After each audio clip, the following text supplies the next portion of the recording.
Hello fellow mutants, welcome back to another video. In this video we're going to talk about why Spider-Man 3 deserves more credit, at least according to MovieWeb. Now, I'm a huge fan of the Spider-Man character. I love the Spider-Man character. I've watched all the Spider-Man movies that came to theaters. The Tobey Maguire trilogy, the Andrew Garfield movies, the Tom Holland Spider-Man trilogy, and the Into the Spider-Verse movies. I've seen them all. I have to say, for me, Tobey Maguire Spider-Man will always be the definitive Spider-Man. Now, not going to take away from my enjoyment from the other versions of Spider-Man in terms of TV shows, movies, games, but Tobey Maguire will always be the Spider-Man for me.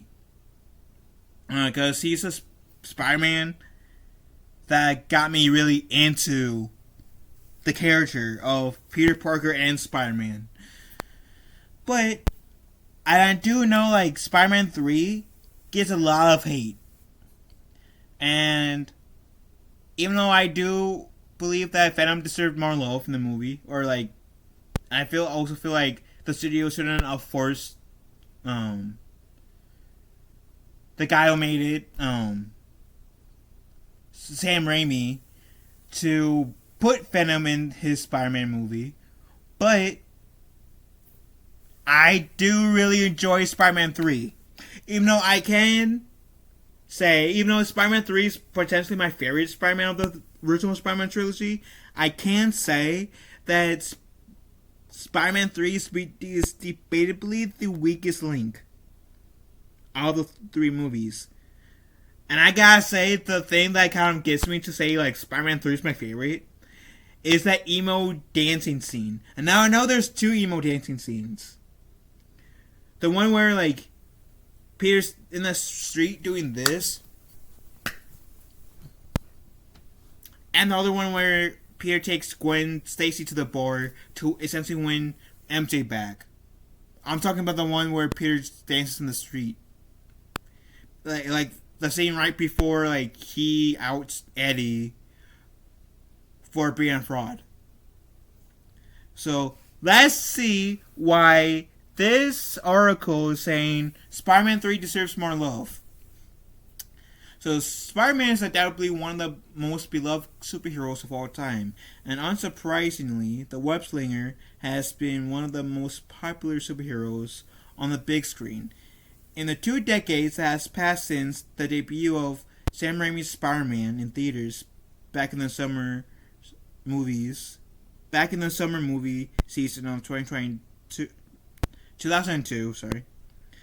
the premise of Spider-Man's origin story movie now seems rather quaint.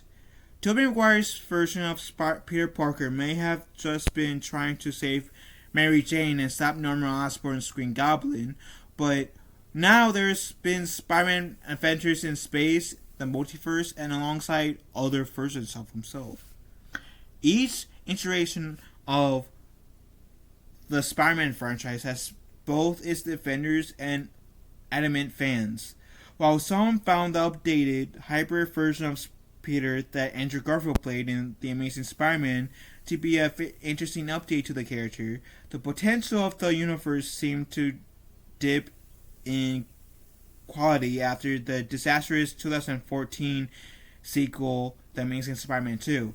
Which some of y'all might be cringing at me too with this, but The Amazing Spider-Man 2 I prefer that over the first one. Even though I like the first one too, but between the two Amazing Spider-Man films, Amazing Spider-Man 2 is my favorite, and it's a shame we don't have an Amazing Spider-Man 3 because I can see what they were trying to do with The Amazing Spider-Man 2.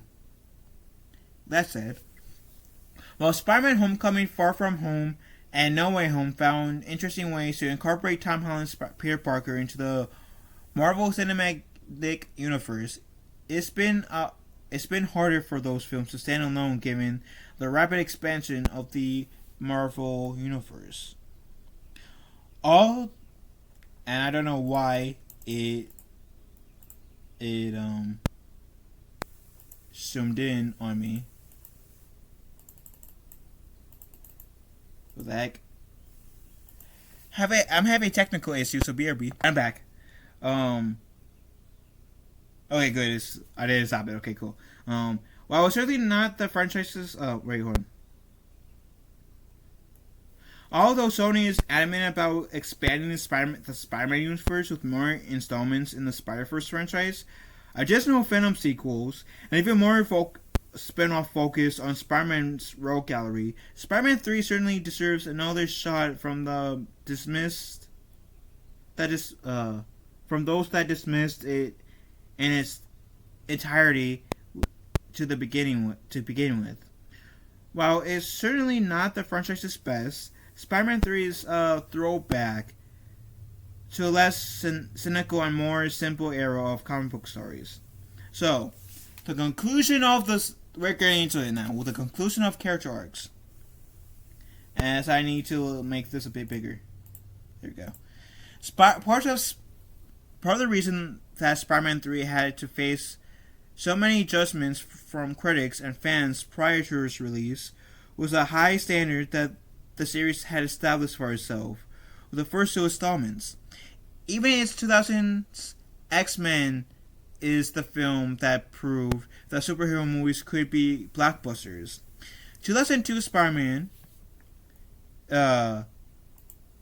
is a film that saw them become sensational cultural hits. 2004 Spider-Man 2 had become commonly referred to as one of the best superhero movies and sequels of all time. And I can vouch for that. And I even remember seeing that in theaters. It was so good. And many would still cite it as the high water mark of overall franchises. After two groundbreaking films, Spider-Man 3 was going to have Return of the Jedi syndrome going into it, no matter what.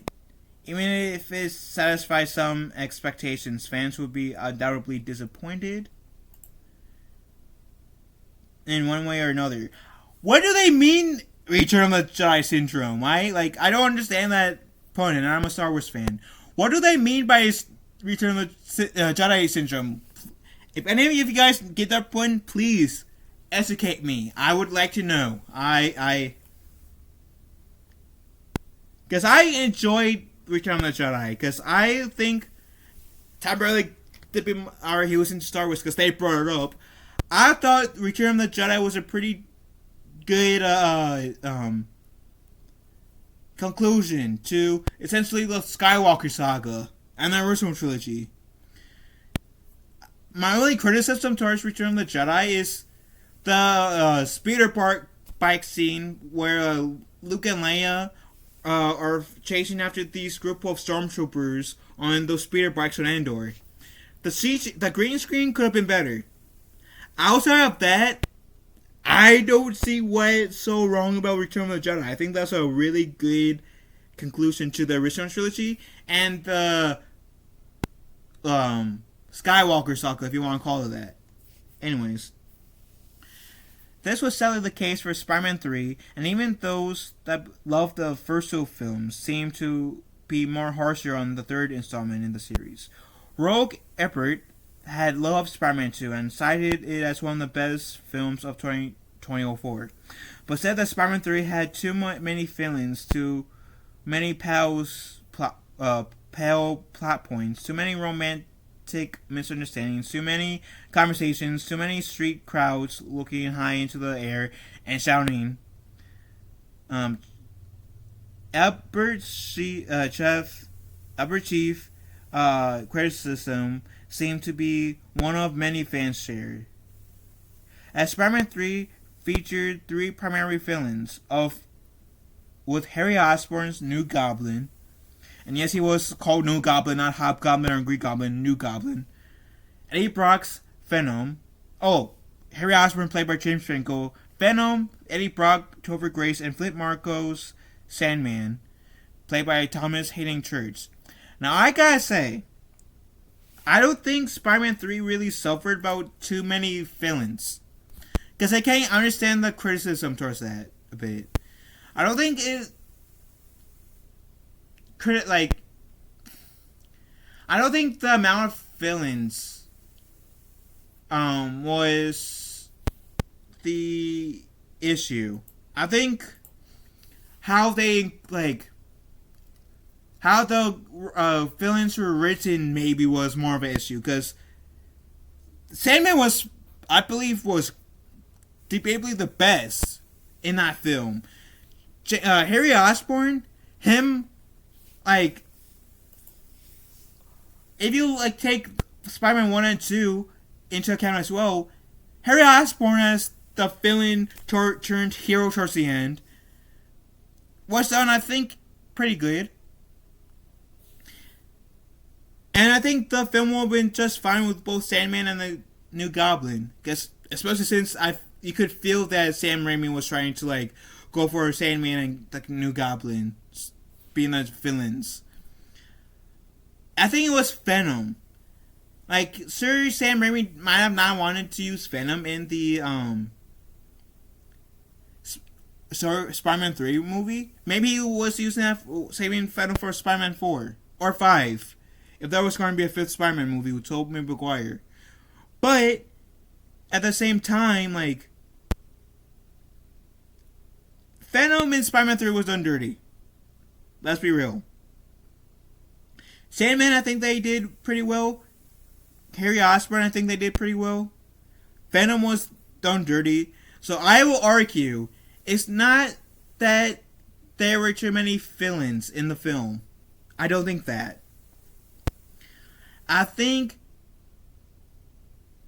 it's the studios forcing Sam Raimi to put in another villain that he didn't want to be in the film. Contributed heavily to the poor writing of at least the Venom character, which probably makes it feel like the villains overcrowded Spider-Man 3. But I don't think there's a overcrowding villain problem, if that makes sense. At least in my opinion. Anyways.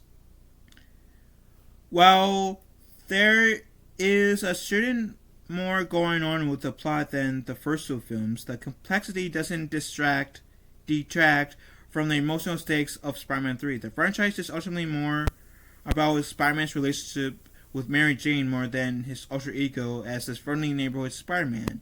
And the love triangle that the two share with Harry reaches a thoughtful conclusion by the end of Spider-Man 3.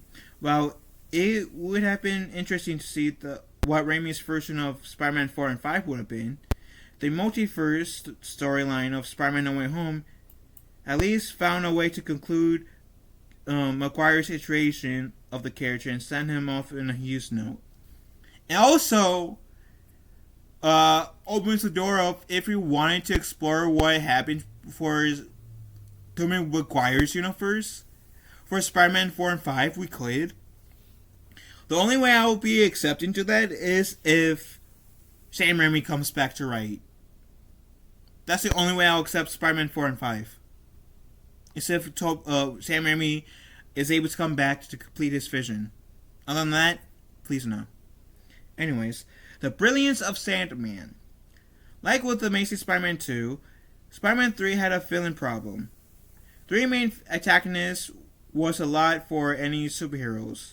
As I am having tech issues yet again. Sorry about that. I'm back. The 3 main antagonists was a lot for any superhero movie. And it didn't help that Grace's version of the beloved character Venom was a complete waste of character potential. With Franco is a talented actor and did a good job portraying Harry in the previous 2 films, he sadly didn't have the dramatic abilities to make Harry a menacing version of the same villain that his father had been. I'm okay. Like I said, I'm okay with Harry Osborn's version of the Goblin. And Amazing Spider-Man had Green Goblin, Harry Osborn Green Goblin, and Electro. Rhino was kind of a waste. Sir. And like I said, I would have loved to have seen an Amazing Spider-Man 3 that dealt with the Sinister Six, because I could tell what they were trying to do, set up for a Sinister Six type movie. And I would have loved to have seen Spider-Man team up, like, go against the Sinister Six. Maybe, team up with Black Cat, which was going to, like, be portrayed by, Felicity Jones. But yeah, I would have loved to have seen Amazing Spider-Man 3 of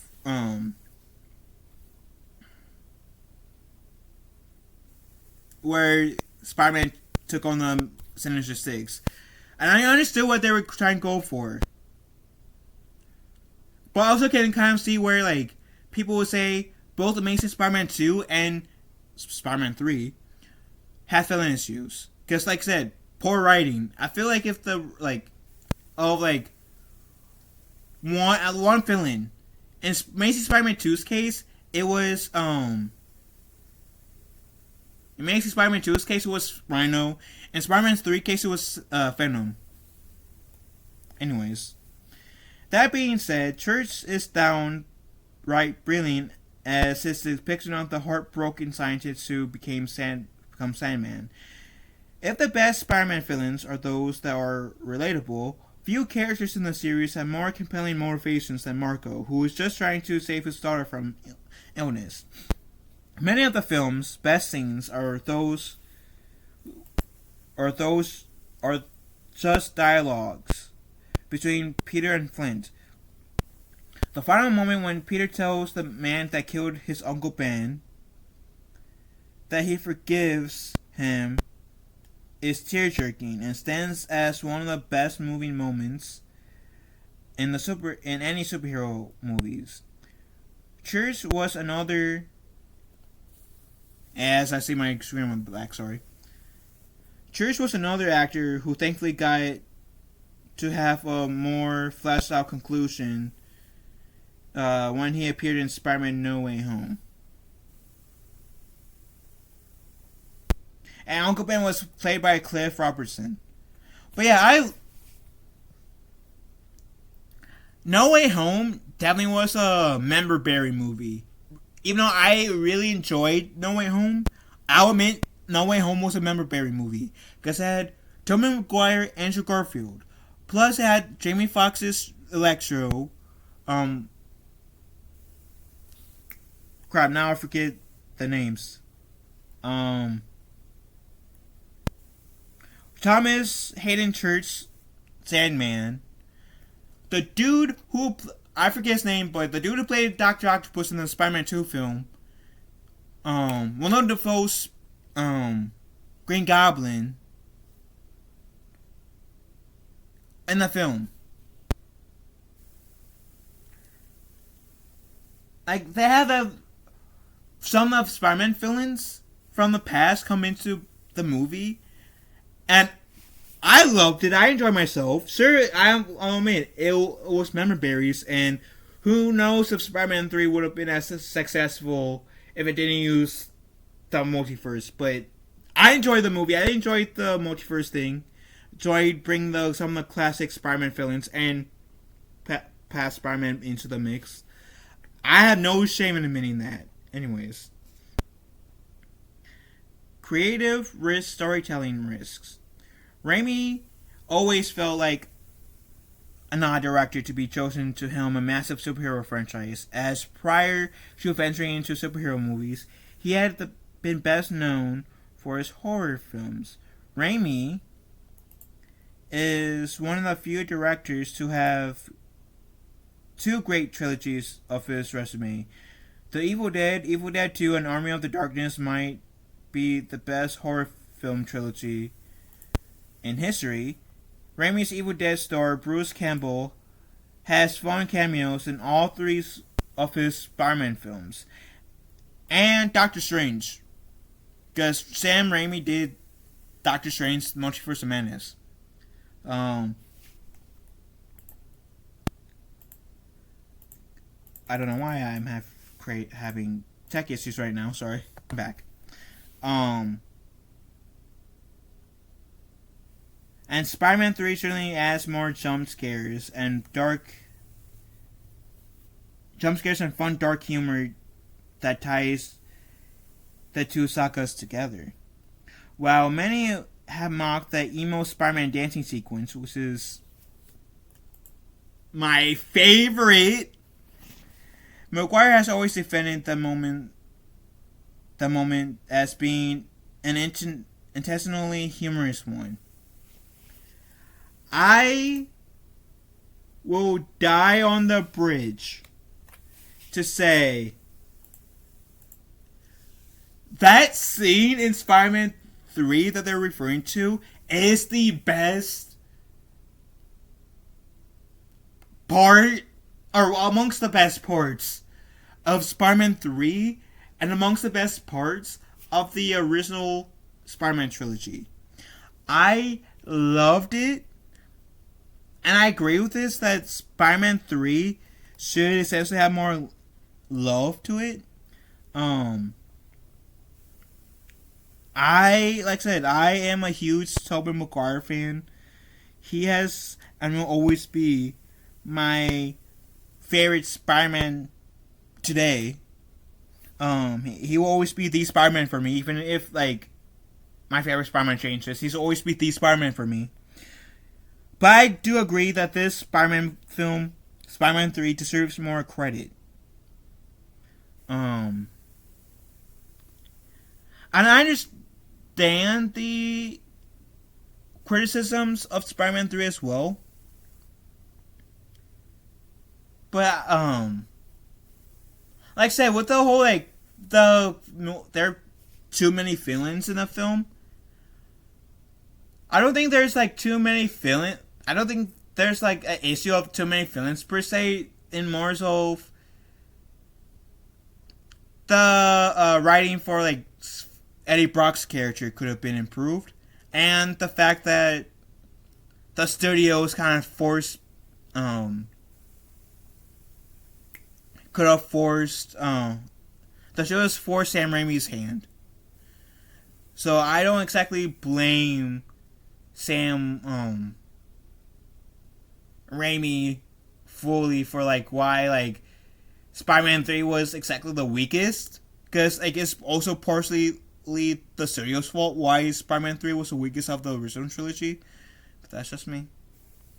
But like I said, I do really enjoy Spider-Man 3, and even though I can acknowledge Spider-Man 2 is the best Spider-Man in that trilogy, Spider-Man 3 will always be my favorite just because of the emo dancing bit that even this article said Tobey Maguire has defended. But what do you beautiful people think? Let me know in the comment section down below. Love you guys. Have a wonderful day. Be kind to one another. And I will talk to you fellow mutants later. And let me know how you guys feel about this article and anything I said. Do you guys agree with anything I said? Do you guys agree with anything the article said? Or do you fundamentally disagree with it? Let me know why. Love you guys. Have a wonderful day. Be kind to one another. I will talk to you fellow mutants later.